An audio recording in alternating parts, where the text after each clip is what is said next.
Le Loup de Wall Street, c'est un film qui a influencé des générations entières de commerciaux. Leonardo DiCaprio incarne Jordan Belfort, qui est un trader new-yorkais des années 90, connu pour avoir bâti un empire en escroquant des milliers d'investisseurs. C'est devenu une sorte d'icône dans le monde business, et pourtant c'est probablement le pire modèle de vente que vous pouvez suivre. Alors en plus du fait qu'il a fini en prison, ses méthodes sont plutôt discutables. Et malgré ça, on voit des centaines et des centaines de vidéos qui s'en inspirent, des formations, des shorts, des posts LinkedIn. J'en vois partout sur Internet, et même les plus gros influenceurs business de cette plateforme l'ont utilisé comme exemple pour enseigner des techniques de vente. En mode, regardez ces techniques qui permettent de vendre n'importe quoi à n'importe qui. Ce pitch est une masterclass. C'est un génie de la vente. Non. C'est un génie de rien du tout. C'est un type qui est un arnaqueur, un peu adepte de la farine et qui a fini en prison. Et ce qu'on voit en fait dans le Loup de Wall Street, c'est exactement ce que vous devez désapprendre. Et si les commerciaux ont la réputation d'être un peu manipulateurs, mythos, scammers, c'est aussi à cause de ce genre de fiction qui ont été transformées en méthode de vente. Alors oui, ce type de vente agressive a peut-être fonctionné à une époque où les acheteurs étaient moins informés, dans un contexte économique différent, quand la confiance n'était pas une condition sine qua non pour pouvoir réussir une vente. Mais aujourd'hui, si vous appliquez ne serait-ce qu'un dixième de ces méthodes, vous allez couler et couler profond. Alors pour cette vidéo, j'ai choisi deux scènes devenues cultes et souvent utilisées par les coachs business et les sales coachs. Et je vais vous expliquer pourquoi ce sont en réalité des méthodes qui sont toxiques et qui ne marchent pas. Et je vais bien évidemment vous montrer comment vous devez faire aujourd'hui dans notre contexte pour closer vos deals. Mais avant de commencer, n'oubliez pas de liker, de commenter, de partager et de vous abonner. Allez, on commence avec une première scène. Ok, dans cette première scène, on a Leonardo DiCaprio du coup qui joue Jordan Belfort, qui va vendre une action d'une boîte bidon à un mec au téléphone. Vous avez probablement vu cette scène, et souvent on dit qu'il est fluide, il en impose, il a la confiance, c'est ça qu'il faut faire en rendez-vous, etc. Bon, en réalité, moi je trouve qu'elle est bullshit cette scène, mais on va regarder ça ensemble. Allô, John, comment ça va aujourd'hui? Vous nous aviez envoyé une carte postale il y a quelques semaines où vous nous demandiez des renseignements sur des valeurs à 3 sous qui auraient un énorme potentiel, avec un taux de risque très faible. Vous voyez de quoi je parle? Ok, super. Bon, déjà, on va s'arrêter sur l'ouverture de cette scène. Bon, là, en fait, ce qu'on a, c'est qu'on a un warm call, c'est-à-dire qu'on a un prospect qui a fait une demande pour avoir plus d'informations, et donc, du coup, Leonardo DiCaprio rappelle cette personne. Bon, ce qui est important, c'est de revenir sur le contexte de l'époque. Le contexte de l'époque, il est assez particulier par rapport à ce qu'on vit aujourd'hui. En fait, l'information à l'époque était asymétrique. En fait, l'acheteur avait besoin absolument du commercial ou d'un vendeur pour avoir accès à l'information. Et donc, c'est un peu ça qui diffère, c'est que les acheteurs, ils n'avaient pas d'outils à l'époque pour vérifier quoi que ce soit. Tout se basait sur l'autorité de la personne qui parlait. Et c'est pour ça que ce qui était valorisé à l'époque, et c'est ce qu'on va voir à peu près tout au long de cette scène, et notamment, c'est un peu l'ADN de ce film-là, hein, d'une certaine manière. Ce qui était valorisé vachement, c'était le côté avoir un aplomb incroyable, avoir une confiance, etc., aller en force. Et en fait, ça suffisait d'avoir cet aplomb-là, ça suffisait d'avoir un bon script pour passer pour un conseiller un peu crédible. Donc voilà. Aujourd'hui, c'est complètement différent. Déjà, avec l'IA, les acheteurs n'ont jamais été aussi informés de ce qu'il y a, ce qui existe comme solution sur les sujets qui les intéressent. Déjà, c'est la première chose. Ils peuvent faire des comparatifs, ils peuvent avoir des reviews, ils peuvent avoir des témoignages. Donc ils n'ont pas forcément besoin de passer par un commercial pour avoir l'information. Au-delà de ça, en fait, tout est vérifiable aussi aujourd'hui de qui vous êtes, quelle personne, et on va le voir dans une des scènes, notamment où parfois ça passait beaucoup par le mensonge à cette époque-là. Aujourd'hui, en fait, cette partie-là, elle est impossible. Voilà. Donc ça, c'est déjà une première chose qui est importante à avoir en tête, c'est que ce côté-là, j'ai de l'aplomb directement, etc., était un truc qui était très valorisé dans la partie vente, et c'est ce qu'on conseillait aux gens. Je dis pas que le fait de parler avec une certaine posture n'est pas important, hein, mais voilà, c'était quelque chose qui était beaucoup plus valorisé et qui suffisait, ça suffisait plus, enfin, il fallait plus ça que finalement le discours était moins important. Autre chose d'important, c'est là son approche plutôt au début. Bon, pareil en fait. Là, son approche, elle serait un peu légère aujourd'hui. Aujourd'hui, on est dans un contexte, encore une fois, où nos prospects sont over sollicités, mais partout, par des posts LinkedIn, par des call calls, par de la publicité, voilà, partout. Voilà, des emails, d'ailleurs, ils les ouvrent même plus. Voilà. Donc tout le temps, ils sont sollicités comme par des personnes. Donc déjà, ça crée en fait ce côté: «Waouh, il y a trop!» Donc voilà, ce qui fait que parfois certains ne répondent pas. Mais au-delà de ça, ça crée aussi un truc, c'est que les gens, cliquent un peu partout, quoi. Demandent là: «Ah ouais, ça c'est intéressant. Ah pourquoi pas? Vas-y, je clique ici, je sign up, ah OK, je vais demander de l'information», et cetera. Donc parfois, vous appelez une personne: «Oui, vous avez, fait une demande sur mon site». «Ah, c'est pas le moment là, oui, oui, oui, peut-être que j'ai fait, mais bon, c'était juste comme ça par curiosité», et cetera, et cetera. Voilà, donc voilà. Donc l'approche qu'on va avoir, elle est super importante. C'est pas parce que quelqu'un fait une demande sur votre site ou fait une demande, sur, LinkedIn et cetera, qu'il faut le prendre, se limiter à avoir ce type d'approche. «Oui, vous vous souvenez, vous avez fait ça?» et cetera. Voilà, pas dans un contexte où vous êtes peut-être, la 10e personne à utiliser cette approche-là. Donc ce qui serait plus pertinent, c'est justement d'aller faire des recherches sur ce fameux prospect qui a fait une demande, de voir quels éléments vous pouvez utiliser pour pouvoir lui montrer que, bah, déjà, voilà pourquoi vous avez vu qu'il a fait une demande. Vous comprenez pourquoi, parce que, bah, c'est une boîte qui ressemble à pas mal de boîtes avec lesquelles vous travaillez, que vous avez remarqué que ça et que du coup, c'est un excellent moment maintenant de parler de ça parce que vous allez pouvoir l'aider à faire ça. Voilà. En gros, il faut que dans l'approche, on ne se contente pas juste de dire: «Vous avez demandé de l'information, venez, on se parle, on prend un rendez-vous» ou «On se parle là tout de suite pour que je puisse vous expliquer ce que je peux vous apporter», mais de pourquoi je vous appelle maintenant et pourquoi c'est important qu'on le fasse maintenant. Voilà. Donc là, c'est la première chose que je voulais, dire sur cette partie-là. La raison de mon appel d'aujourd'hui, John, c'est qu'une opportunité vient justement d'atterrir sur mon bureau. Et c'est peut-être la meilleure offre que j'ai vue ces 6 derniers mois. Si vous avez quelques secondes, j'aimerais vous en parler un peu. Vous avez une minute? La société s'appelle... Là, le gars, il lui dit: «Vous avez une minute?» Et là, le gars, il dit: Ouais, mais je suis très occupé aujourd'hui». Et là, le mec, il continue son pitch, il en a rien à faire, il y a rien qui va là-dedans. Et pourquoi il fait ça? C'est un peu ce que je vous disais avant, c'est le côté aplomb. Et d'ailleurs, c'est souvent c'est des conseils de vente qui ont traversé des années, des années, des années. Même moi, quand j'ai formé des commerciaux, ça a été, je pense, des choses que j'ai été obligée de déconstruire chez les commerciaux. Non, non, non, non, tu écoutes ce que la personne te dit. Quand tu dis, «Oui, bonjour, ça va?» t'écoutes qu'est-ce que la personne te dit. Tu vois? Tu fais pas comme si tu poses des questions et puis: «Oh ouais, bon, je t'ai demandé ça va», juste par automatisme. Pareil, là, la personne, elle dit voilà. Bon, au-delà de ça, ça me fait marrer, mais mais en fait, c'est pas si anodin. C'est qu'on a eu on a même une mouvance, on va dire, si on peut appeler ça comme ça, de coach business et cetera, qui disent: «Voilà, en fait, de toute façon, les gens, ils sont occupés, faut pas les laisser s'exprimer, faut foncer, ils sont obligés» et cetera. Et d'ailleurs, même sur le cold call, je vois souvent des gens, quand ils font du cold call, des commerciaux: «Oui, allô? Oui, bonjour, je m'appelle, Laetitia Fall et donc oui, je vous appelle parce que nanana. Oui, mais je suis dé oui, mais» et après ils disent: «Ouais, je suis content, j'ai pris le rendez-vous». Mais en fait, moi, je peux te dire que la personne, peut-être que tu l'as saoulée, elle s'est dit: «Mais qu'est-ce qui se passe là?» Elle était, désemparée, mais après, c'est ce qu'on appelle, tu auras après derrière un no-show. Ça veut dire quoi? C'est-à-dire que la personne, elle va pas se présenter en rendez-vous. Donc voilà, tu as beaucoup de gens qui vont en push et qui utilisent ce genre de méthode, qui au final derrière, bah, tu gagnes rien. Que ce soit sur de la partie call call, mais aussi sur du rendez-vous où à la fin, en fait, la personne, elle va t'éviter quoi. Donc tu vas pas réussir à closer. Bon bref, en tout cas, c'est une époque un peu particulière où en fait ces méthodes-là, comme je disais encore une fois, hein, comme, vous étiez le seul référent, pour pouvoir avoir accès à des informations, ça pouvait marcher. Et justement, qu'est-ce qu'il fait là? Et ben, en fait, il joue sur ce qu'on appelle le FOMO, le Fear of Missing Out. C'était quoi?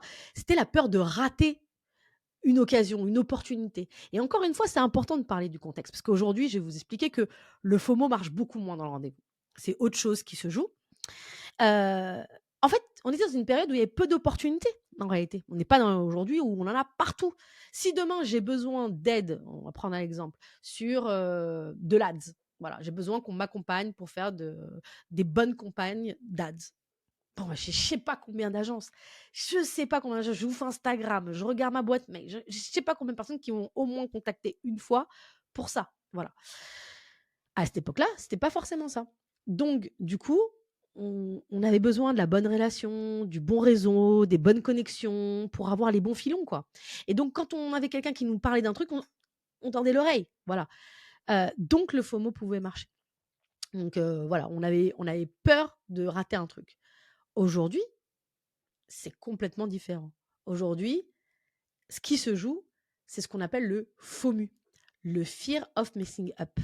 C'est-à-dire que les prospects aujourd'hui, ils ont peur de se tromper. Ils ont peur de prendre la mauvaise décision. Et donc, nous, notre jeu aujourd'hui sur un rendez-vous commercial, c'est pas de dire à quelqu'un: «Si vous n'avancez pas maintenant, c'est terminé». Non, notre jeu, c'est de dire: «Vous inquiétez pas, on va réussir ensemble». C'est ça. Vous n'allez pas prendre de risques. D'ailleurs, c'est pour ça que les cycles de vente s'allongent. Énormément, on parle de oui, les cycles de vente s'allongent. On se dit: «Mais pourquoi ils s'allongent?» Mais parce que en fait, par rapport à avant où une personne avait, la possibilité de faire plein de tests, de, pouvoir se tromper, de pouvoir, prendre une solution, ça marche pas, c'est pas grave, on a au moins essayé. Il y avait de l'argent, aussi une période où il y avait de l'argent. Aujourd'hui, il y a beaucoup moins d'argent. Les gens font beaucoup plus attention, dans un contexte, voilà, où le budget, il faut qu'on prenne les bonnes décisions, ce qu'on dit justement, faire plus avec moins. Donc voilà, donc il y a plus de personnes qui vont, être intégrées dans les décisions d'aller prendre un service ou une solution. Donc ça veut dire qu'il faut convaincre plus de personnes et ces personnes-là, pourquoi il faut convaincre plus de personnes? Parce que personne n'a envie de prendre le risque. Donc voilà, donc c'est hyper important à avoir en tête et donc ça veut dire que nous, dans la manière de d'avancer, vous allez le voir, sur la suite de la scène, on peut pas arriver en push en disant: «J'ai une solution incroyable qui va vous permettre de révolutionner ce que vous faites, ça va être incroyable». Non, en fait, ce qu'il faut, c'est apporter les preuves de ce qu'on dit. «OK, moi je suis sûre aujourd'hui que je peux vous apporter de l'impact et voilà pourquoi». Donc je vais apporter des use cases, je vais pouvoir peut-être mettre en relation, je vais pouvoir montrer des résultats qui sont mesurés et qui sont surtout vérifiables. C'est pas juste moi. Là, en fait, vous voyez bien, l'autorité, c'était le commercial. Ce qu'il disait, on le croyait et il suffisait qu'il ait de l'aplomb pour que ce soit OK. Donc voilà. Donc nous, aujourd'hui, notre jeu, c'est justement de débloquer la paralysie que peuvent avoir certains acheteurs. C'est de baisser, en fait, le risque perçu. C'est vraiment ça. Alors que là, il y a pas cet enjeu-là. C'est de faire rêver. Vous allez voir. Là, lui, il le fait rêver. Alors que nous, notre jeu, il est complètement différent. Donc c'est pour ça que ça n'a aucun sens de continuer à utiliser ce genre de méthode. Mais bon, on continue. S'appelle Aerotime International. C'est une boîte de technologie de pointe très prometteuse du Midwest. Ils attendent incessamment sous peu le brevet qui va concrétiser la prochaine génération de détecteurs de radar. Il va y avoir des applications militaires et civiles dans tous les sens. C'est maintenant qu'il faut se décider. Vous voyez? Ce que je vous disais, là, on est dans le FOMO total. Vous voyez? C'est maintenant qu'il faut se décider. Si tu te décides pas maintenant, tu es foutu, tu vas tout perdre. Vraiment, tu vas être nul. Donc voilà, il y a encore des gens qui utilisent ces méthodes. Mais bon, bref, on digresse.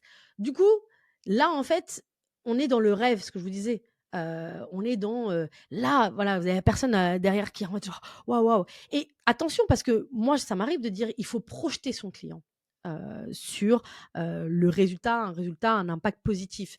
Ça veut pas dire qu'on arrête de donner envie. C'est extrêmement important de donner envie, en rendez-vous commercial. Mais en fait, de cette manière-là, c'est too much. Aujourd'hui, il y a trop de solutions. Pour un problème, il y a plusieurs solutions. Je vais vous donner un exemple très concret, en fait, d'une boîte que j'accompagne aujourd'hui, qui est une deep tech qui fait de l'IA prédictive. Et en gros, on aide les boîtes à faire de bonnes prédictions pour prendre de bonnes décisions. Et on utilise l'IA. Bon, les gens font pas la différence entre l'IA prédictive et l'IA générative. Donc pour eux, quand ils écoutent, ils se disent: «Bon, c'est l'IA». Je suis la énième personne à avoir une solution et à vendre une solution d'IA. La énième personne. Donc voilà. Donc ça veut dire que, imaginons que j'arrive comme ça et cetera, les gens disent: «Bon, vous savez, vous êtes la 10e personne de la semaine à me dire que vous allez révolutionner ma vie grâce à une solution d'IA» et cetera et cetera. Donc vous voyez bien, en fait, ça veut pas marcher ce truc-là, j'ai une solution de FOMO et cetera. Il va falloir que je partage qu'est-ce que je fais avec ma solution, pourquoi ça marche pour eux, comment nous on fait différemment des autres, pourquoi on a choisi ça. Donc ça, on verra ça après. Mais voilà. En fait, en gros, ce que je veux apporter ici, c'est qu'il y a tellement de bruit, il y a tellement de solutions, il y a tellement de choses que, en fait, ce qu'il faut essayer de faire, c'est pas de dire qu'on est extraordinaire, mais d'expliquer, en fait, déjà se concentrer sur le problème de l'autre. Mais au-delà de ça, ça va être aussi également d'apporter, en fait, les preuves de tout ça.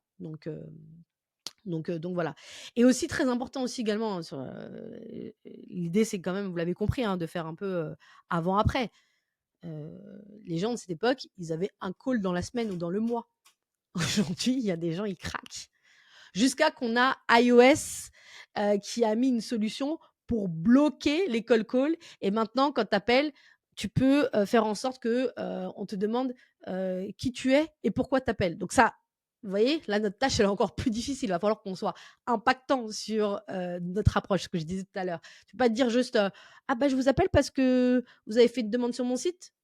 C'était quoi ça encore? Ouf, oh, laisse tomber. Non, non, il faut être impactant. Donc bref, on est à une autre époque aujourd'hui et donc voilà, donc le FOMO en fait, ça marche plus, parce que c'est pas une question de manque d'opportunités qu'il y a aujourd'hui. Justement, il y en a trop et donc il faut faire avec ce contexte-là. Allez, on regarde la suite. Les actions se vendent sur le marché de gré à gré à 10 cents le titre. Et je vous le dis, John, notre analyste nous a indiqué que ça allait grimper très vite. Votre profit sur un investissement, disons, de 6 000 $ pourrait monter à plus de 60 000 $. Bon, là, c'est le cinéma américain, mais là, bref, là, on est dans l'absence de preuves totales. Donc là, on sait même pas qui c'est l'analyste. Il nous a dit: «Ouais, notre analyste, il a dit que ça allait grimper vite». C'est qui l'analyste? C'est quoi son background? Voilà, mais ça suffisait. Encore une fois, cette question-là, tu balances des choses comme ça, tu fais du name dropping et ça marche. C'était encore une fois, c'était l'aplomb. Voilà. Et après, un autre truc, la culture américaine et la culture Wall Street, l'excès de confiance était valorisé.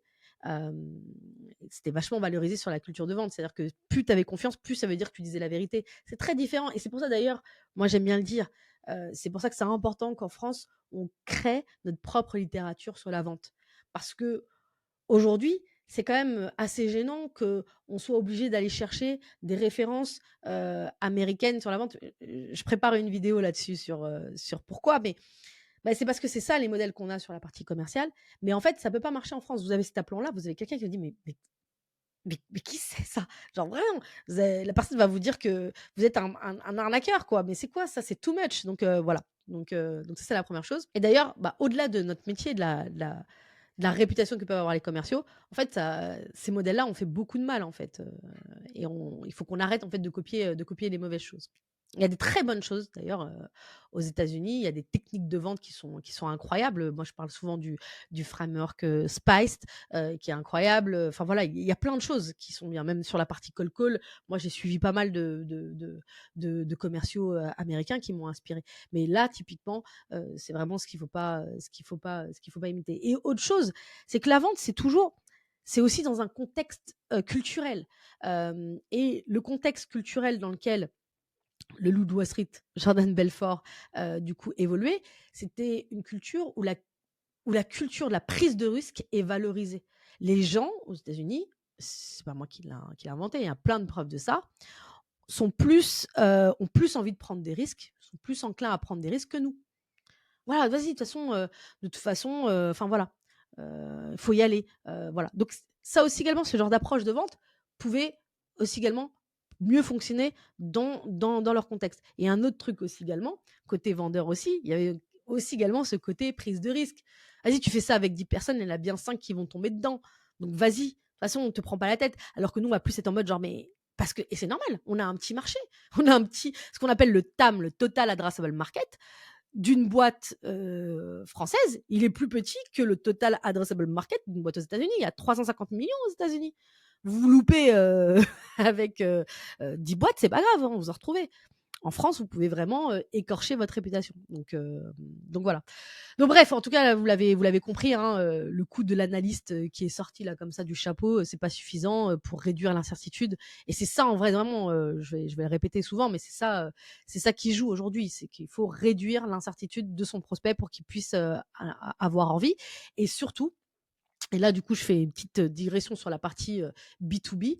On est souvent sur des deals où il y a plusieurs interlocuteurs, où il y a plusieurs parties prenantes. Et donc, on ne va pas parler de la même manière à un DAF, un DSI, un DRH, un directeur général.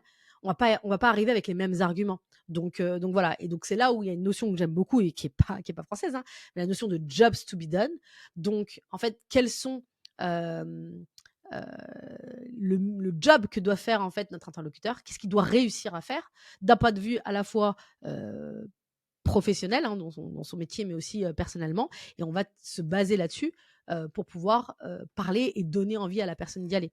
Donc en fait, les impacts qu'on va partager, ça va être des impacts qui vont être rationnels ou des impacts émotionnels. J'en ai parlé en fait dans une vidéo où je décryptais une scène de Soot, la série Soot, avec Jessica Pearson, où je parlais justement de l'importance de l'impact rationnel, c'est gagner plus d'argent, faire des économies, être plus productif, etc., aux impacts émotionnels, qui sont qu'est-ce que les gens en face de nous, on a des humains, ce qu'ils veulent réussir. Voilà, est-ce qu'ils veulent avoir une promotion, est-ce qu'ils veulent prouver quelque chose à leur boss, est-ce qu'ils ont envie de faire des économies pour montrer qu'ils prennent toujours les bonnes décisions. En fait, voilà. Donc il y a les impacts émotionnels et rationnels qui sont importants. Voilà. Donc voilà. Et d'ailleurs, bon, là, en fait, cette scène est un peu too much parce que vous voyez bien, il n'y a pas de qualification et encore une fois, on est dans le rêve. Voilà, il faut être en push, en push, en push, en push. Voilà.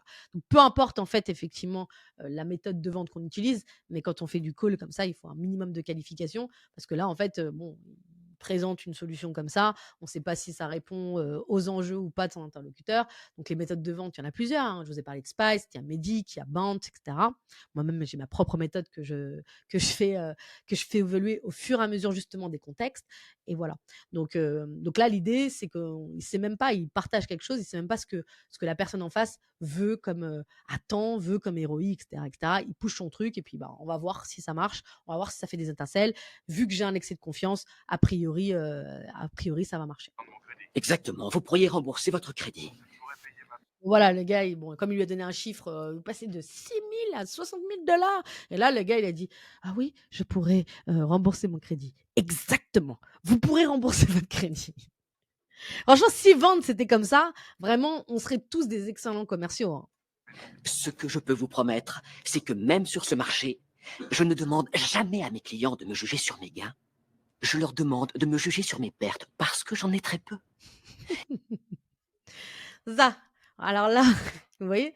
Ça fait de ça en France, vous allez voir. La personne va te dire: «Ah bon? Au revoir». Bref, non, bref, le gars là, il se valorise tout seul, il y a pas de preuves, il y a rien et cetera. Mais encore une fois, c'est basé sur l'image du vendeur star, invincible, un peu à l'américaine, le culture de «Trust me, I know better». Bref, aujourd'hui, impossible de faire ça. Les acheteurs se fient, à des pairs, se fient à des gens qui sont comme eux, qui ont eu les mêmes problèmes et cetera. Donc il faut apporter des preuves, donc il faut apporter des use cases. Voilà, on a travaillé avec des gens qui avaient la même problématique, qui se trouvaient dans la même situation que vous. Voilà le problème qu'ils ont eu, voilà la solution qu'on a mis en place.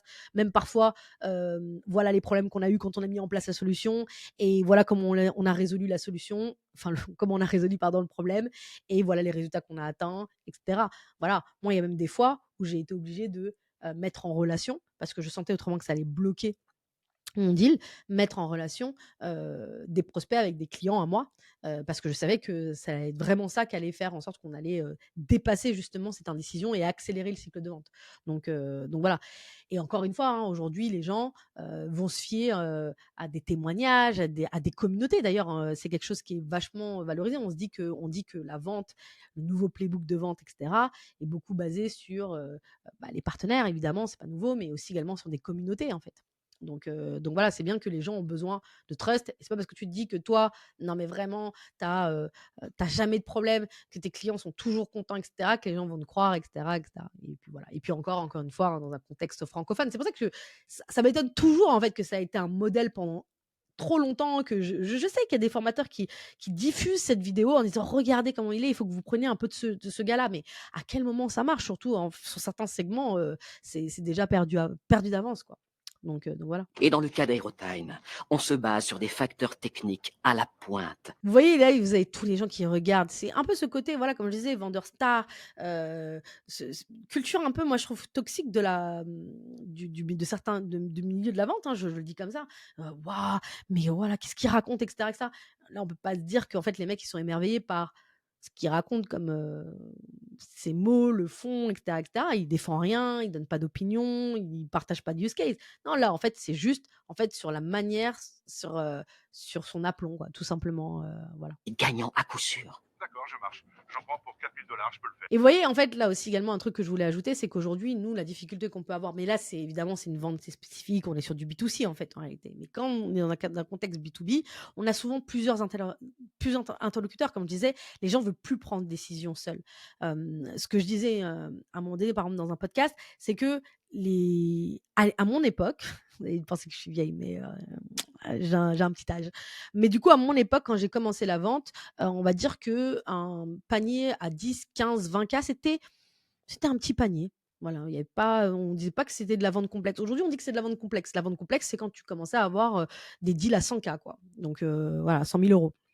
Aujourd'hui, on se dise parce que les choses se sont durcies. Les budgets sont réduits, comme je disais et cetera et surtout, c'est que maintenant, pour un budget de 20 000 €, vous pouvez avoir 3, 4 interlocuteurs qui vont décider si oui ou non ils y vont et cetera. Donc vous voyez, en fait, vous n'allez pas avoir un mono call et avoir fait un strike en mode genre: «Ouais, je suis tellement convaincant». Non, ça se trouve, vous allez être convaincant avec une personne parce que vous allez avoir la bonne approche, mais une autre personne ne va pas du tout apprécier votre approche et c'est là où, en fait, il faut savoir justement ce que je disais, la partie jobs to be done, bien comprendre c'est quoi les enjeux au-delà de la boîte, les enjeux de chaque interlocuteur qu'on a. Et donc ça demande en fait quelque chose de plus complexe que ouais, de faire du théâtre, quoi. 4000, ça vous ferait 40 000 actions, John. Laissez-moi bloquer cette transaction tout de suite et ma secrétaire vous rappellera pour vous le confirmer. Ça vous va? Oui, très bien. Super. Le gars n'a pas de secrétaire, mais bon. John, merci de votre confiance. Et bienvenue au centre d'investissement. Merci à vous et bonne journée. Au revoir. Genre, le gars fait genre. Il fait genre, en fait, il s'est rien passé. Il y a tout le monde qui me regarde, genre, oh, c'est naturel, c'est inné. C'est ça aussi également. Ça, c'est le truc de la vente, c'est inné, tu vois. Genre, il y a des gens qui sont nés pour et tout. Putain, comment t'as fait ça? En 2 secondes, je m'étais fait 2000 $. Les autres me regardaient comme si j'avais découvert le feu. Génial. Super, j'ai même mieux. Je vendais de la merde à des merdeux en m'en mettant plein les poches. Voilà. La phrase est dit. Je vendais de la merde à des merdeux. Voilà. Donc, c'est ça le cœur de sa philosophie au Loup Wall Street, qui est un. Bon, ça reste une fiction, mais apparemment, c'est pas si loin de la vérité. Donc voilà, en fait, son truc, c'est pas de vendre une solution, c'est pas de vendre un truc qui marche. Son truc, c'est de vendre à tout prix. Et donc d'ailleurs, c'est pour ça, hein, finalement, les exemples quand on parle de Loup Wall Street, c'est toujours les titres, c'est vendre n'importe qui à n'importe quoi. Mais c'est souvent des vidéos, des contenus qui marchent énormément parce que les gens se disent ah ouais, moi j'aimerais bien avoir ce secret. Comme si en fait la vente c'était pas de la pratique, c'était en fait il y avait un truc à prendre et si j'ai ce truc là, waouh, je vais tout réussir et avoir énormément de clients. Et c'est cette croyance-là, en fait, que je trouve qui a fait énormément de mal, en fait, dans le monde de la vente. Donc voilà. Déjà, le type de mentalité hein, que lui, il a, en fait, voilà, je vendais, il respecte pas trop ses clients, donc ça a abîmé aussi également pas mal l'image des commerciaux. Donc même si ça date, ça a toujours en fait un impact aujourd'hui. Vous allez regarder, hein, vous demandez à quelqu'un, dis-nous, donne-nous un exemple de commercial. Les gens, vous c'était deux. Et vous c'était caméra café, alors là, la vie, c'est un autre cas. On en parlera un jour. Et le Loulou à Street. Voilà. Donc voilà. Donc c'est vraiment l'image que les gens ont, etc. Donc, et il y a énormément, énormément de sales coachs qui partagent ce genre de trucs pour expliquer que voilà, c'est ça qu'il faut faire, etc. etc. Donc voilà. Et beaucoup de commerciaux pensent que ça peut être un modèle.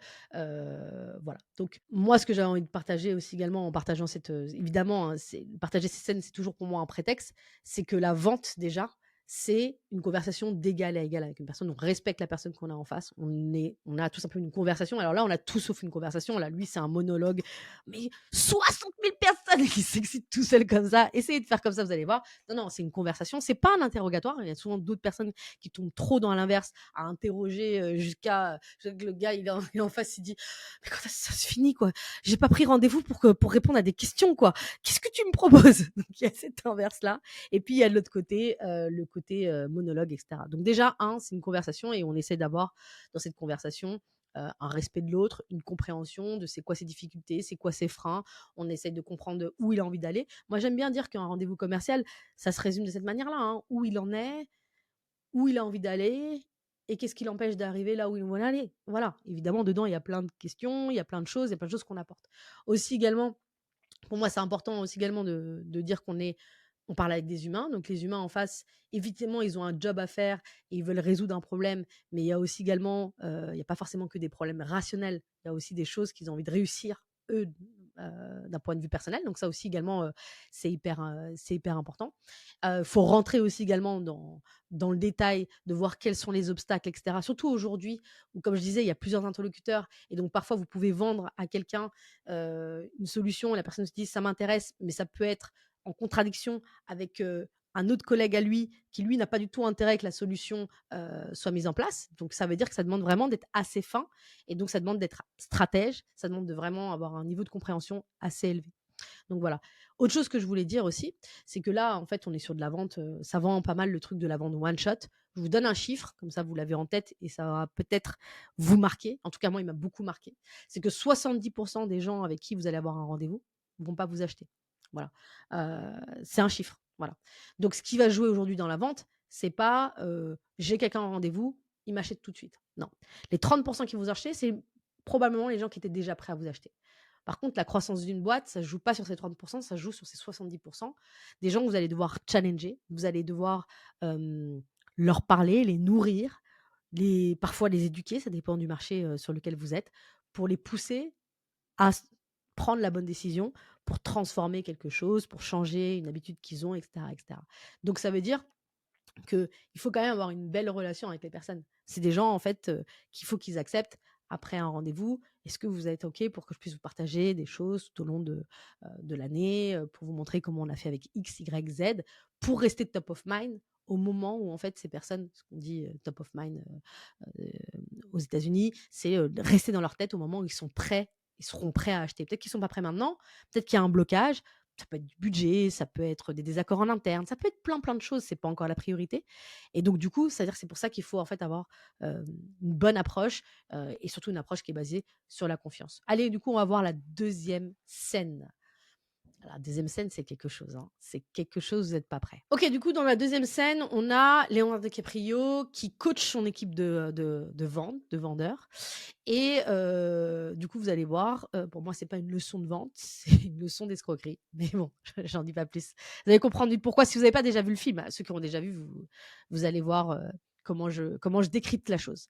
Et vous attendez, car celui qui parle en premier a perdu. Bon, ça, je m'arrête un peu là-dessus parce que, je sais que ce qui marche beaucoup, dans les conseils de vente, c'est tout ce qui est, conseil sur, la partie psychologique. Voilà. Il te dit ça, tu fais ça. Il fait ça, tu fais ça. Et s'il fait ça, tu fais ça. Bon, moi, je suis pas du tout fan, vous l'avez compris. Je trouve que c'est des stratégies un peu bidons, quoi, qui poussent à penser que la vente, c'est un duel psychologique entre 2 personnes, quoi. Voilà. Si le premier qui parle, il a perdu. Donc il faut d'abord que tu le laisses parler, après c'est toi qui parles. Pourquoi faire? Pour mieux l'arnaquer. Bon, là, dans ce cadre-là, c'est ça. Mais ce que je veux dire, c'est qu'il y a encore beaucoup de gens qui croient ça, qui pensent qu'il y a encore une fois ce truc-là. Et déjà, du fait que c'est faux, chaque vente est différente, chaque contexte de vente est différente. Moi, j'aime bien dire ça, hein, c'est pour ça que c'est très difficile pour moi, je pense pour n'importe qui, mais pour moi en tout cas, je trouve que c'est compliqué d'apprendre la vente à quelqu'un parce que, on peut pas lui dire: «Tiens un framework et c'est bon, ça marche». Il y a des nuances, il y a un contexte. Il y a le contexte, l'environnement de le prospect à qui on parle et donc c'est pour ça que, il y a toute cette partie découverte qui nous permet de pouvoir c'est de la stratégie. Il faut effectivement, c'est de la stratégie. Il faut savoir aller chercher les bonnes informations, savoir chercher quelles sont les informations que je dois absolument avoir pour pouvoir, construire en fait une stratégie qui va donner envie à mon prospect de venir avec moi, d'aller dans une aventure avec moi. Quand je dis une aventure, c'est de résoudre son problème en me choisissant moi. Oui, évidemment, mais c'est pas un duel. C'est quelque chose qu'on co-construit ensemble et donc c'est pour ça que ce genre de truc, ça enfin, pour moi, je pense que ça pollue. Il y a des gens qui essaient de trouver le truc. Il y a rien. Il y a juste avoir de bonnes conversations et donc du coup, comprendre effectivement ce qui est important pour l'autre et ensuite, on va pouvoir construire une stratégie. Je dis pas qu'il y a pas une stratégie à mettre en place, mais c'est pas un duel. C'est un travail, entre les 2 personnes et donc effectivement, eux, dans leur contexte, d'ailleurs, ils étaient très concentrés sur le vendeur. D'ailleurs, vous allez voir toute la scène, elle est autour de: «Tu as un talent. Si tu as le talent, tu vas réussir» et d'ailleurs aussi également, ce qui m'énerve aussi sur les trucs un peu psychologiques, c'est qu'on prend un peu le prospect pour un bébête. Voilà, il est un peu bébête, il comprend pas, tu vas pouvoir le manipuler, tu vois? Si tu fais ça, il fait ça et lui, il va pas comprendre. Comme si c'était pas un autre humain qui avait des feelings et qui allait comprendre en fait, qu'est-ce qui joue dans une discussion. Donc voilà, mais en fait, encore une fois, ce genre de modèle, c'est basé sur le fait de je suis plus intelligent que l'autre. Et donc, du coup, il faut que je le batte, il faut que je gagne. Voilà, il y a un rapport de force. Il n'y a pas de rapport de force. Si vous avez cette attitude avec vos prospects, il y a de grandes chances que vous n'y arrivez pas et que ça ne marche pas. Surtout que ce qui va fonctionner avec un type de personne qui est dans un type d'environnement différent, va pas fonctionner avec l'autre. Donc, il faut que vous ayez justement ce qu'on appelle l'intelligence émotionnelle. D'ailleurs, moi, j'aime bien dire que parfois, on passe beaucoup de temps à parler de techniques de vente, mais qu'en réalité, le fait d'être bon en vente, c'est beaucoup de pratique. C'est d'avoir beaucoup de schémas en tête et qui permet en fait d'avoir les bons réflexes à un moment. Et puis aussi également d'avoir cette intelligence émotionnelle qui nous permettent de pouvoir comprendre qu'est-ce qui joue pour l'autre, qu'on écoute réellement ce qu'il raconte et qu'on arrive vraiment à le décrypter et surtout qu'on arrive à décrypter les choses qui ne sont pas dites. C'est beaucoup là que ça se joue. Donc voilà. Je suis désolé, je vous remercie de votre appel. Il faut vraiment que j'y réfléchisse et que j'en parle avec ma femme. Est-ce que je peux vous rappeler? Ils savent plus quoi faire. Voilà. Ça, c'est ce côté, vraiment, le prospect, il est bébête. Tout peu importe ce qu'il dit. Oh là là, il nous saoule avec ces trucs-là, il nous raconte des trucs, là, on s'en fout. On s'en fout parce que de toute façon, il va toujours avoir un doute. Passez là-dessus. Ça va encore, ce que je vous disais tout à l'heure, sur le côté, pas sans force. De toute façon, c'est pas grave, ils disent toujours la même chose. Hein, on s'en fout. Alors qu'aujourd'hui, on est plutôt dans une vente où, justement, ce que la personne dit, ses craintes, ses peurs, comme je vous ai dit, la peur de prendre une décision, de rater, de se tromper, c'est justement là où en fait, dans ce contexte-là, il faut ouvrir la discussion. OK, je comprends. Et du coup, je pose une question pour pouvoir sortir les objections. Et d'ailleurs, vous allez voir, je vous en parlais tout à l'heure de sa méthode, mais lui, il est plutôt dans une phase, sa méthode à lui, hein, le vrai Jordan Belfort, qui a écrit un livre qui s'appelle Vendre, euh, son parti pris, c'est de dire, en fait, on s'en fout des objections, on s'en fout de ce qu'ils nous disent. Fonce, fonce, run. Et en fait, tu vas réussir parce que en fait, il va être impressionné par toi. Donc voilà. Alors que moi, je vous dis l'inverse. Si vous voulez dépasser l'indécision, le statu quo en fait de vos prospects, au contraire, il faut savoir ce qu'ils jouent. Pourquoi ils ont peur? Pourquoi ils veulent pas y aller? Est-ce que c'est à cause d'un collaborateur? Est-ce qu'ils ont peur que ça marche pas? Est-ce que c'est parce qu'ils ont déjà eu une mauvaise expérience? Enfin voilà, il y a plein de choses et ça, il faut le savoir pour en fait justement réassurer, assurer la personne, etc. Donc voilà, ça c'était un truc que je voulais vous dire et très important aussi également.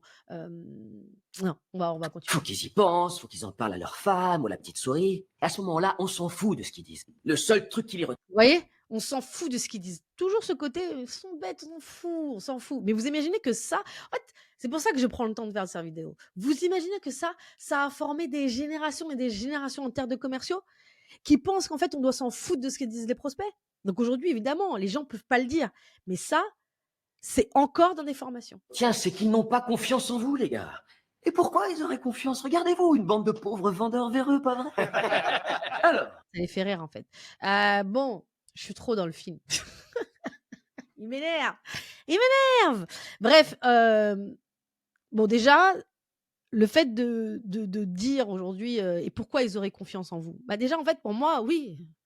En fait, le fait d'avoir confiance en une personne en face, ça se construit. Et ça se construit quand on vend, attention, ça se joue pas que dans le rendez-vous commercial. Ça se joue aujourd'hui aussi de comment je vais aborder la personne.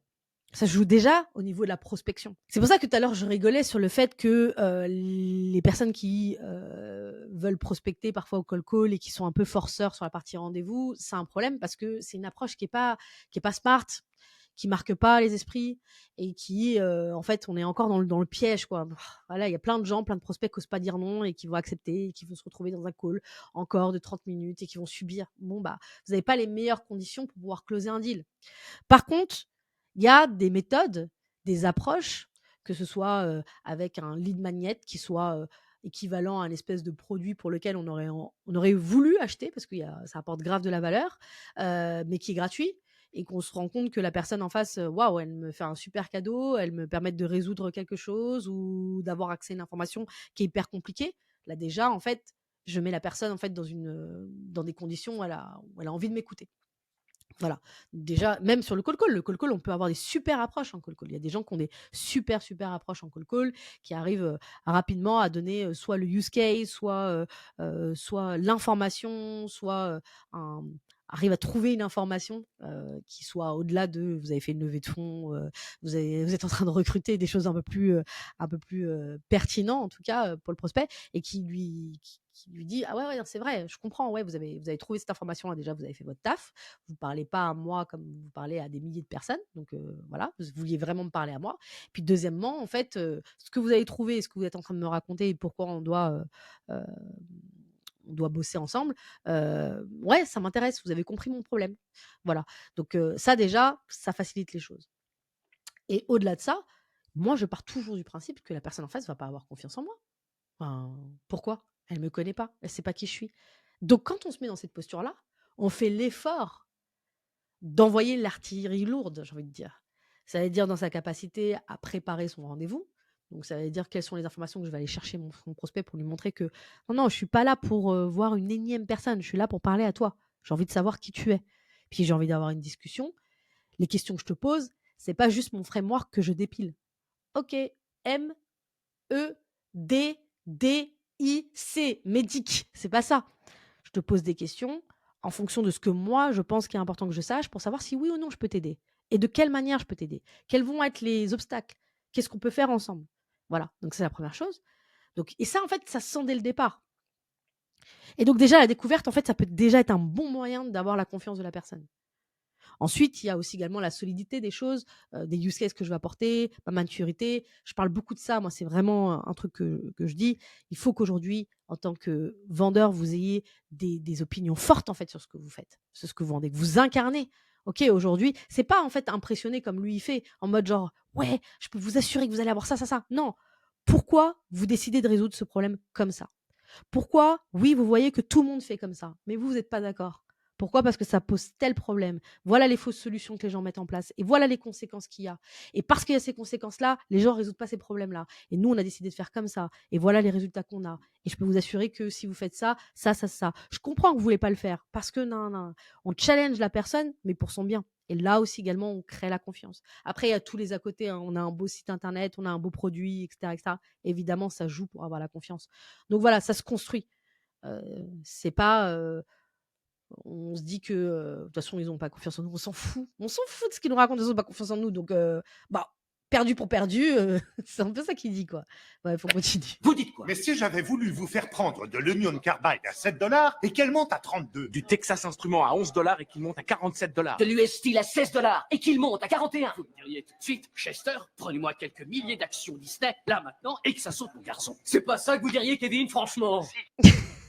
Je sais même pas si on doit décrypter cette partie-là. Vous-même, vous savez. Vous-même, vous savez. Bref, un pitch. Bref. Voilà, bon, en tout cas, on le dit encore, les éclats, les chiffres, le name dropping, etc., ça peut pas fonctionner aujourd'hui. Déjà parce que, parce que aussi déjà, cette période-là a laissé ses traces. Beaucoup de gens ont abusé. Moi, j'ai vendu à une époque où je pouvais dire au téléphone que je travaillais avec tel ou tel client, ça suffisait pour que la personne ait un intérêt pour moi. Mais ça, je vous parle de ça, je vous parle pas de je vous parle d'il y a 5-6 ans. Quand je disais, par exemple, moi, je vendais une boîte, j'avais ma boîte que j'ai cofondée, on vendait une solution d'aide Chartech. Voilà. Et donc, notre cible, c'était des grands groupes. Si je disais que je bossais, par exemple, évidemment, on bossait avec plein de boîtes, notamment dans le luxe, dans le retail, etc. Si je disais à Dior ou à LVMH que je bossais avec Chanel, ça suffisait en fait de dire je travaille avec Chanel, avec Coty, etc. On a mis ça en place, etc. Ça suffisait. Aujourd'hui, comme il y a eu une pléthore de personnes qui font du name dropping comme ça et qui sont menteurs en plus, bon bah déjà ça marche plus. Bref, il y a rien qui va sur cette scène-là. Je ne sais pas, vous m'appelez là comme ça, je ne vous connais pas. Je suis bien d'accord avec vous. Voilà. Vous appelez, hein? Ah bah on s'en fout. Lui, il part du principe, de toute façon, on s'en fout, vous ne me connaissez pas. Oh, bla bla bla bla bla. Encore une fois, ce côté, je suis bête. Enfin, les prospects sont bêtes. Vous ne me connaissez on pas peut et moi prendre un non plus. moment pour se présenter. Je m'appelle Holden Kopferber. Robbie Feinberg. Chester Mig. Je suis le vice-président de Stratton Oakmont. Et je vais très vite. Allez, je vais m'arrêter là-dessus. Là, pareil. Bon, déjà, le contexte d'avant, c'est qu'on ne pouvait pas vérifier. Il n'y a pas LinkedIn. Donc, vous pouviez inventer, vous pouviez dire que vous étiez président de telle ou telle industrie, ça passait.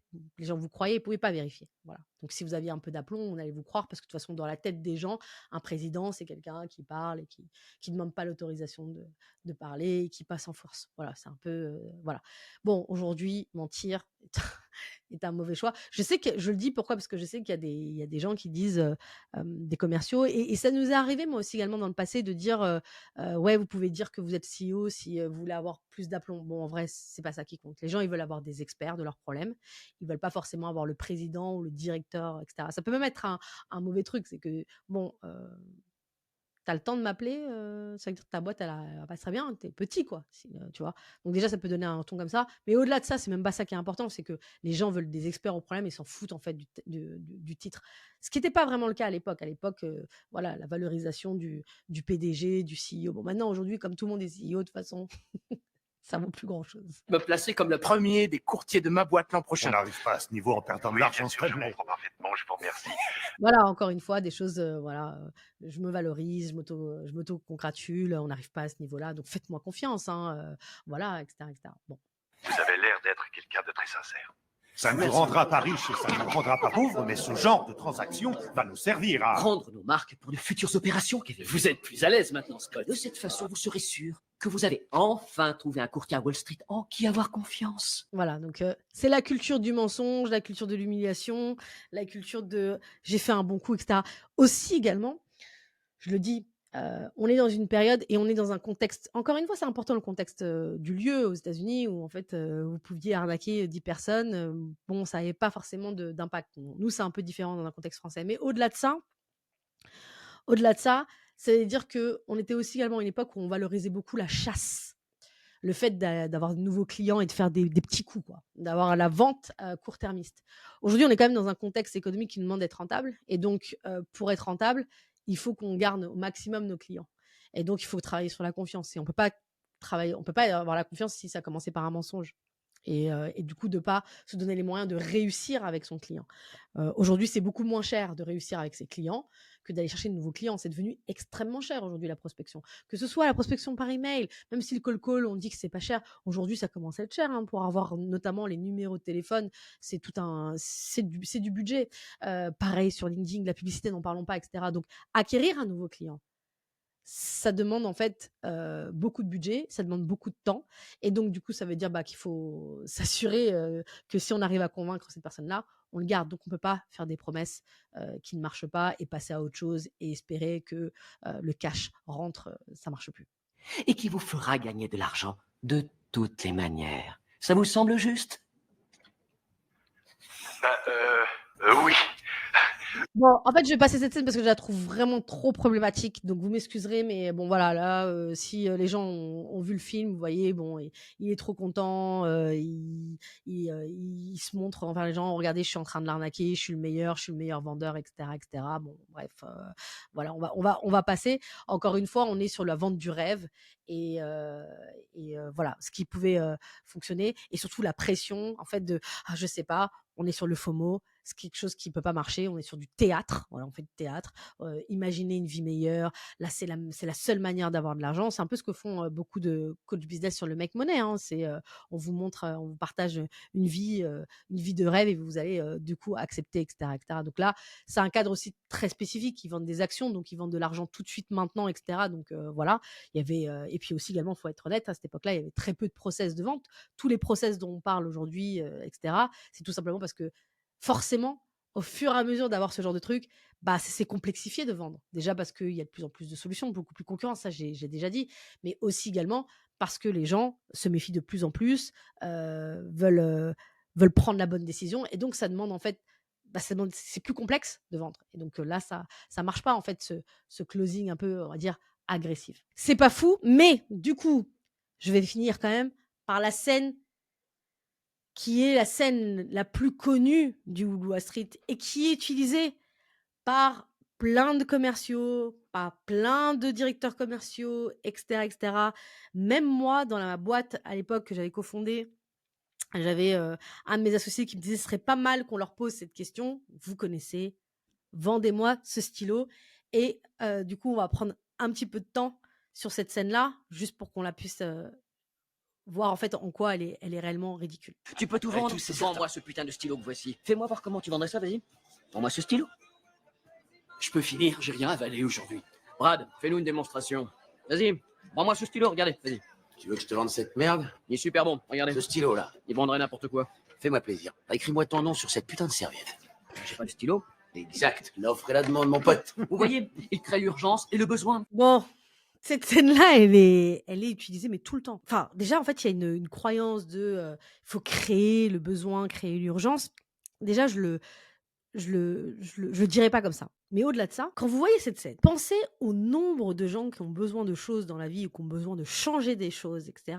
et qui soit ne changent pas la chose ou ne prennent pas de solution pour résoudre leurs problèmes. Notre pipeline est rempli de personnes comme ça. Parce que c'est pas la priorité. Parce qu'ils y croient pas vraiment. Parce qu'il y a une personne qui bloque. Parce qu'il y a une personne à qui, si on met la solution, elle sera beaucoup moins importante dans l'organisation. Il y a plein de raisons pour lesquelles des gens ont besoin de choses et n'ont pas le faire. Donc ça, déjà, en fait, c'est bidon. C'est bidon. Ça, c'est hyper important. L'objectif, c'est pas de dire « Ok, tu dois faire ça. Vas-y, fais-le. Ah, tu peux pas le faire. Tiens ma solution. » Non. L'objectif aujourd'hui, c'est de challenger la personne en face, déjà de comprendre qu'est-ce qui va pas. Est-ce que ce problème-là est suffisamment important dans son contexte pour la mettre en risque? C'est justement ce qu'on appelle le critical event dans la méthode SPICed. Quel moment, en fait, ne pas mettre une solution, je sais pas moi, de sécurité ou tel outil de prospection, etc., va être problématique pour l'entreprise dans la réalisation de ses objectifs prioritaires. Ça va être la première chose. Et puis, deuxième chose, il y a aussi notre capacité à challenger la personne. Et donc, ça veut dire challenger la personne, de lui dire, bah voilà, aujourd'hui, vous faites comme ça. Vous avez l'impression que ça marche bien. Vous avez l'impression que c'est pas forcément un problème. Et laissez-moi vous expliquer pourquoi en faisant autrement, les choses iront beaucoup mieux et qu'est-ce que ça pourra engendrer de positif pour vous, pour votre équipe ou peu importe. Et ça, du coup, ça demande d'avoir un pitch solide. Ça demande d'avoir, encore une fois, ce que je dis, une vraie prise de position, une opinion, un vrai point de vue, une vraie solution. Quand je parle de solution, c'est à 360 degrés, pas juste une solution qui résout un problème, mais une solution qui permet de faire comprendre à l'autre que vous avez une connaissance vraiment parfaite du marché, à la fois de ses enjeux aujourd'hui et ses enjeux futurs. C'est ça aujourd'hui qui va permettre en fait de vous aider à dépasser l'indécision que peuvent ressentir, la paralysie que peuvent avoir en fait vos prospects indécis de ne pas vouloir bouger. Donc cette scène-là, elle peut marcher à la limite sur qui? Sur des gens qui ont un besoin. Parce qu'effectivement, dans votre pipeline, vous avez plein de boîtes qui sont prêts à acheter tout de suite. Soit parce qu'ils ont le budget et qu'ils testent, c'est dans leur ADN, ils testent des choses, soit parce qu'en fait, ils ont ce problème-là, c'est tellement obvious qu'ils vont y aller. Donc oui, peut-être que vous allez transformer des ventes avec ce type de méthode-là. Mais c'est quoi? 20%. Le reste, c'est pas ça qui vous n'allez pas réussir. Et c'est ça, c'est ce reste-là qui vous permet d'avoir un impact et d'aller chercher la croissance que vous voulez. Donc ça, c'est important à avoir en tête. Donc les ventes où on a un coup d'éclat, etc., vous l'aurez compris, bon, c'est à bannir. Il faut en fait qualifier la personne, poser des questions. Alors plus que poser des questions, c'est aller chercher les bonnes informations, comprendre les problèmes de l'autre, agrémenter son pitch avec des use cases qui sont pertinents pour l'autre, qui lui permettent de comprendre, de se projeter, de comprendre comment il va réussir et d'avoir un vrai plan de succès.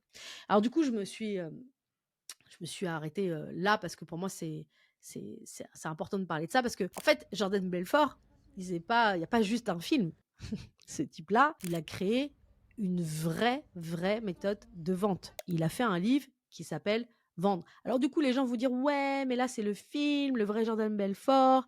Sa méthode, elle est beaucoup plus sérieuse. D'ailleurs, il critique pas mal le film, etc., etc. Donc c'est un peu différent, etc. Parce qu'aujourd'hui, oui, les gens n'ont les gens parfois sont nés avant la honte. Ce mec-là, après qu'il soit sorti de prison, il est devenu consultant, vendeur de formation, et donc voilà. Donc aujourd'hui, il aide des gens.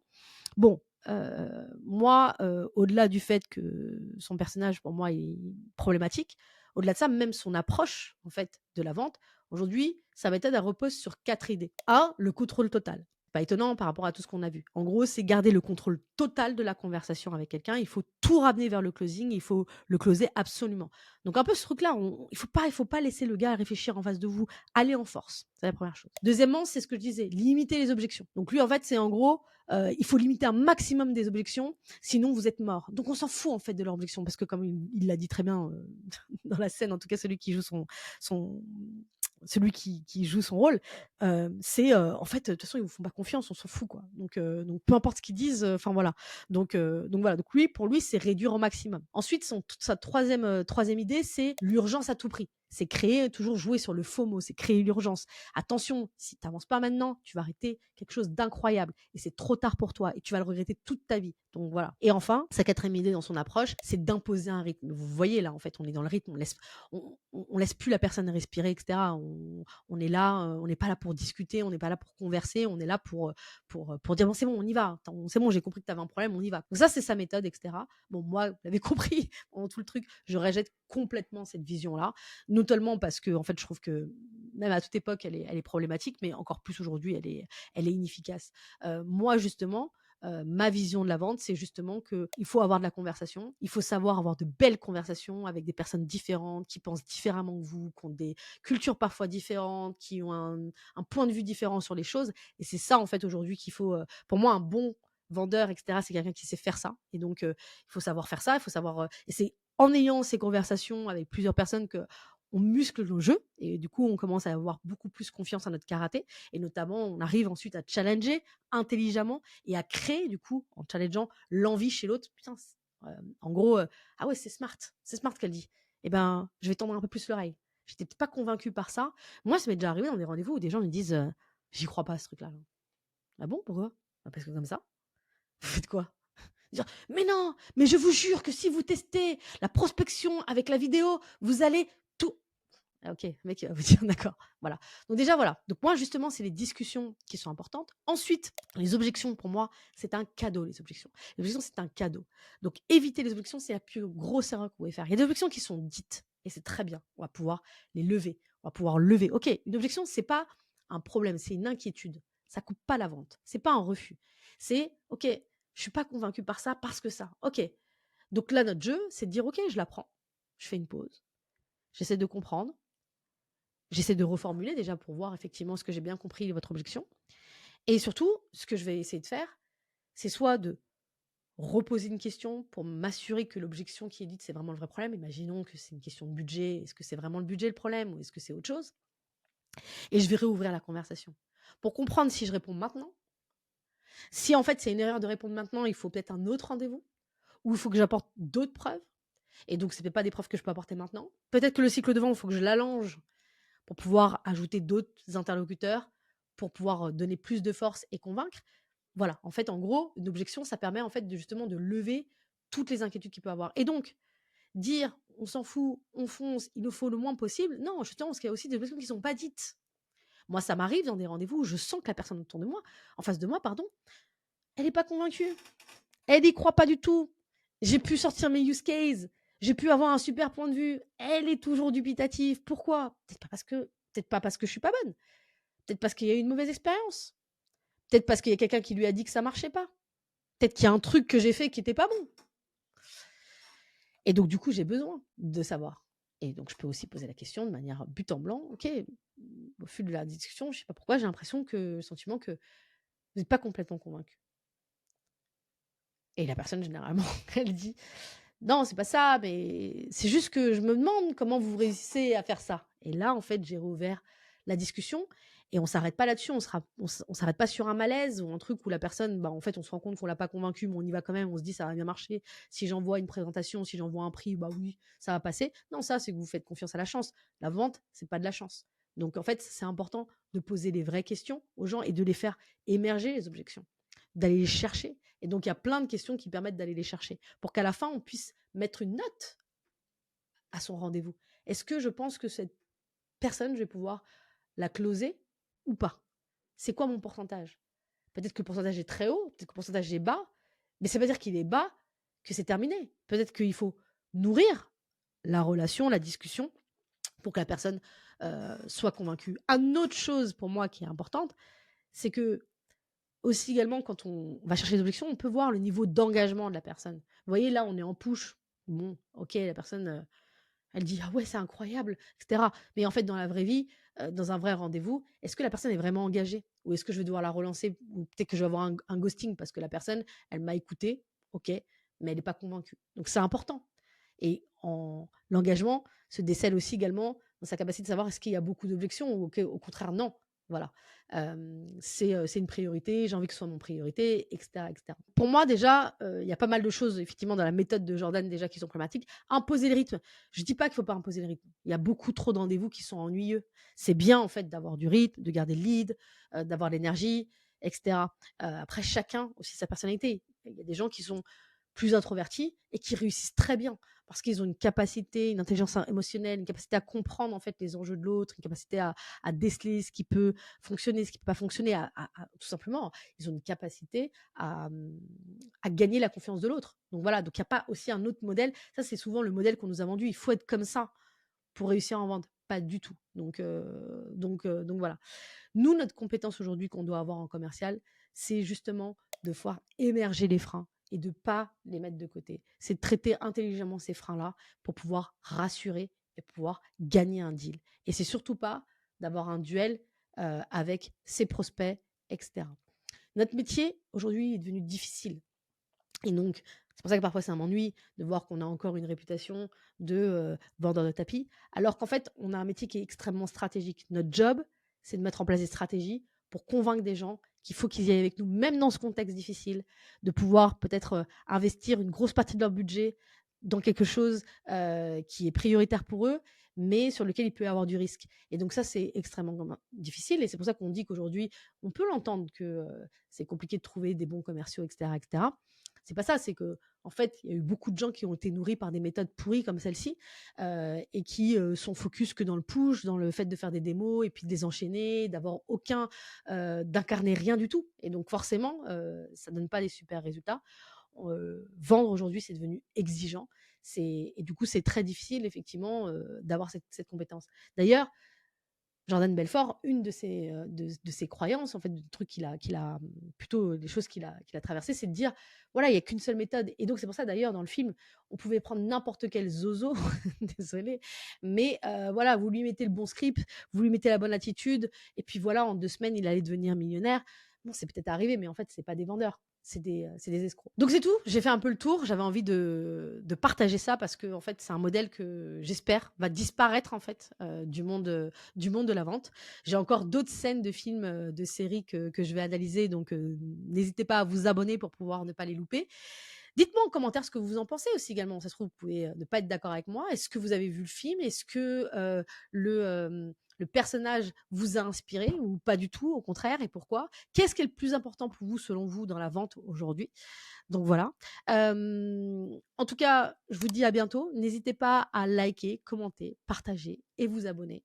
Je vous dis à bientôt pour une prochaine vidéo. Merci d'avoir regardé la vidéo jusqu'au bout. Si ça t'a plu, tu peux mettre un like, ça me fait toujours plaisir. Abonne-toi pour ne pas manquer les prochaines vidéos. Si tu veux plus de stratégies de vente, j'en partage dans ma newsletter, tu trouveras le lien dans le premier commentaire. Et si tu as un peu de temps, je t'ai choisi 2 nouvelles vidéos. Ciao, à bientôt.